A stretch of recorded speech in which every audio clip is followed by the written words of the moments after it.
Hey everyone, how's it going? Kermode here, back with another video. Today, I want to take you guys inside one of the project files of my new EP, Blast from the Past. It's a wonky, wobbly dubstep EP I just put out on Drama Club Records, and it was all about exploring this sense of nostalgia. I think no track off the EP does it more obviously than the track Wonky Kong, which we're going to look at today. I want to show you guys some of the synths, as well as just sort of what I did in terms of songwriting. I don't want to waste any of your time, so let's just dive right into it. So I've opened up an older project here, and the reason for this, the basses aren't rendered yet. I like to do a lot of rendering, flattening, editing as audio, as well as to free up CPU.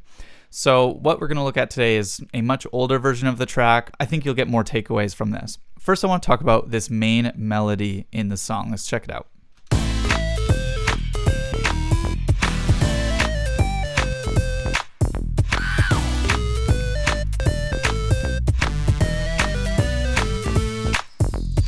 Okay, so this sounds a lot like Donkey Kong, the main Donkey Kong Country theme. This theme right here. Let's start with that. Ba-da-da-da-da-da-da-da. So you can see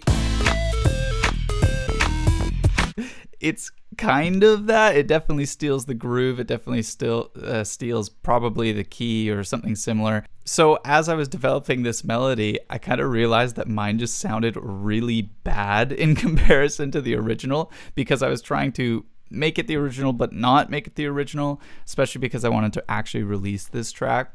So I kind of leaned into that, and I used this device I really like called RC20 to add this pitch wobble to it, which made it even uglier. So this is the main melody without any of that pitch warble.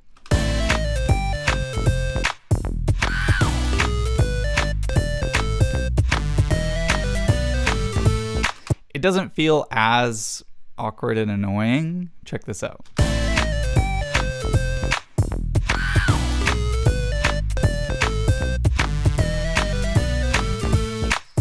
Something about that just reminded me of like old gaming machines and stuff like that. So I took this kind of weird melody, and that's what I built the drop off of. This kind of Donkey Kong melody, kind of not.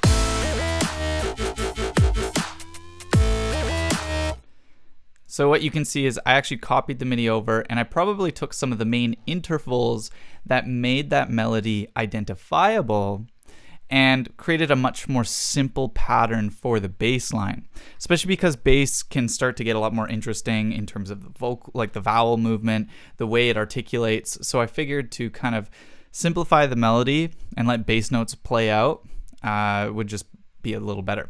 Now, one thing you will notice too is this is in a really awkward frequency range. I don't normally like to do this, where the kind of main note centers around an A. And I think A is a really awkward note where it's just starting to get too high pitched and doesn't really have the same weight to it. It's kind of a sacrifice I just made in this track. I knew it just wouldn't really sit as well in the bottom end. That being said, I still wanted to make this bass as fat as possible. So let's kind of check it out.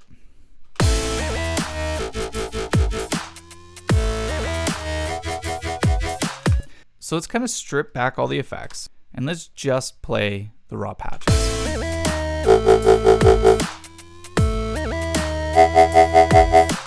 That sounds bad. That sounds really bad. So clearly the post-processing really pushes the layers together.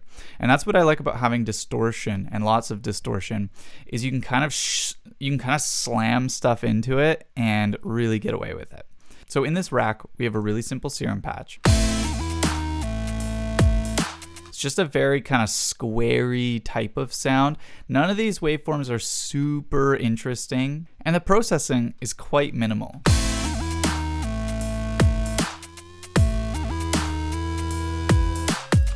But it's all about how this thing layers. So this also layers with this patch here, which is actually just the same patch playing at a higher pitch.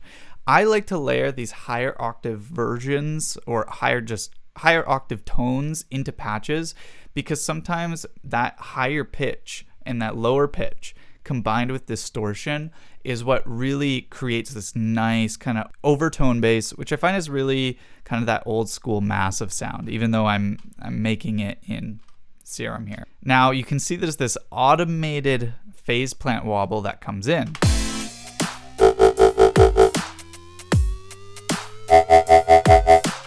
Why I did that, I honestly don't know. But let's take a look at it. I've really been liking phase plant. It's another wavetable synthesizer, but it can also do a lot more. I don't know, some of the ways the effects stack is very guttural. I don't know. Personally, I find the results I get very throaty often. Maybe it's just my workflow. So after that, all those layers go into two instances here. The regular dry chain and a layered trash version. Let's check it out. Ooh, that's not very nice. That's way over distorted. However, I did like the texture. And I find once I start making these decisions, which are wrong, ugly, that's when it starts to become my own. Because, you know, at the start, that's a very basic sound. But let's layer a little bit of grit in there.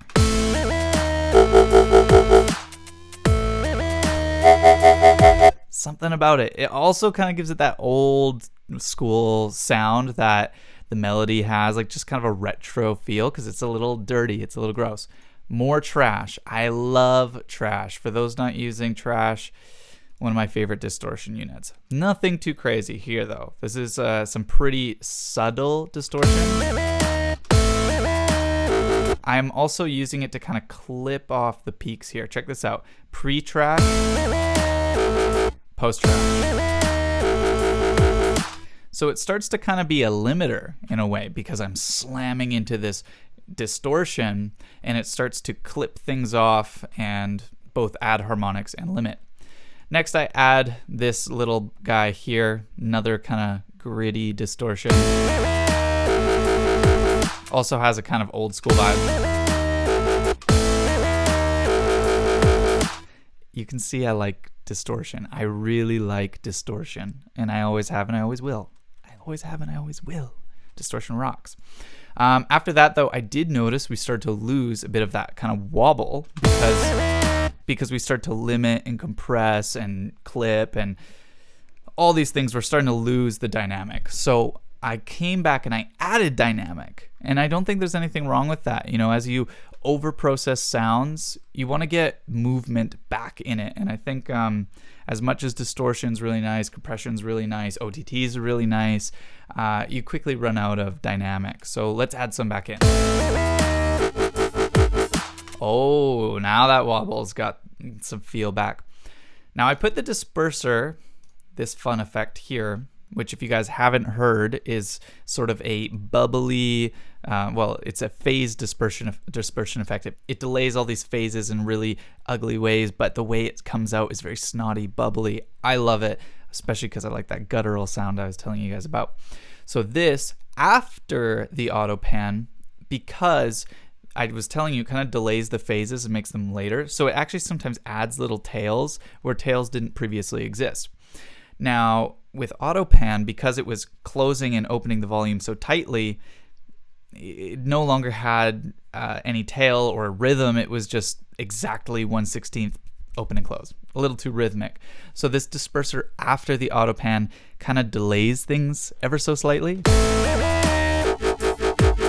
See how the wobble went from want to like it feels a little sloppier, a little later. That's the disperser. Add some slop after we chop. Okay, so we're bringing out the slop. Let's bring it out more. OTT. No need to explain it. So that's the main bass patch. It's simple. It's old school. I like it. Now there is sort of a B drop in this song, which I want to look at. And if we do, you'll notice it starts with the original bass. I like to, no matter how the song evolves, still pull elements from earlier in the song, later in the song, so everything feels connected. Plus, it makes psych outs feel a lot more rewarding because they're like the listener's ear is sonically ready for what's to come. Psych, let's go a different direction. And that's what this B drop is.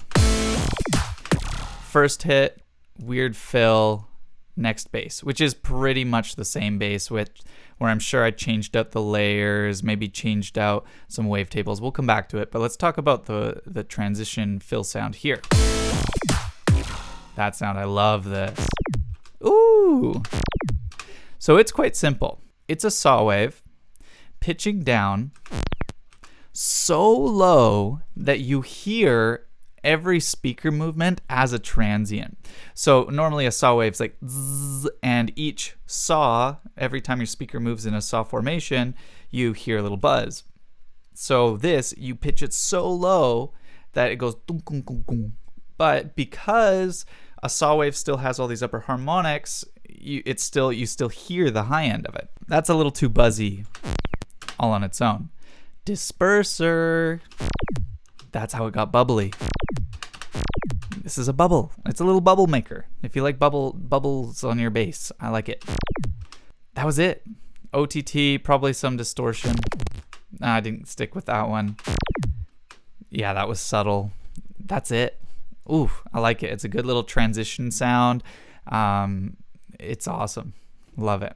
And then I just want to show you guys one last thing about harnessing the wrong way that plugins work. And that's on the second drop here, these little upbeat fills.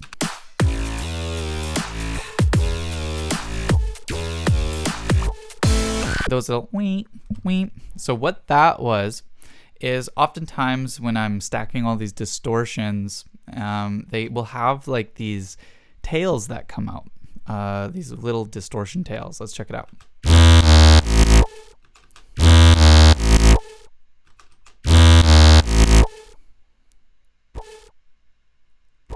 So I resampled this sound whatever version this is, but what I ended up using from it is the weird artifact tail, whatever it is. And there we go. Those are really the core ideas that built the whole song. It was just a simple concept of, I want to remix a song that makes me feel nostalgic. I want to make the remix legally releasable, so instead of remixing the sounds, I remixed the melody and kind of made my own song. And then I just created one simple but thick and juicy patch, which I recycle throughout the song and I manipulate into other ways. So I know this was a bit of a short inside look, but I just wanted you guys to get a few little techniques from the track.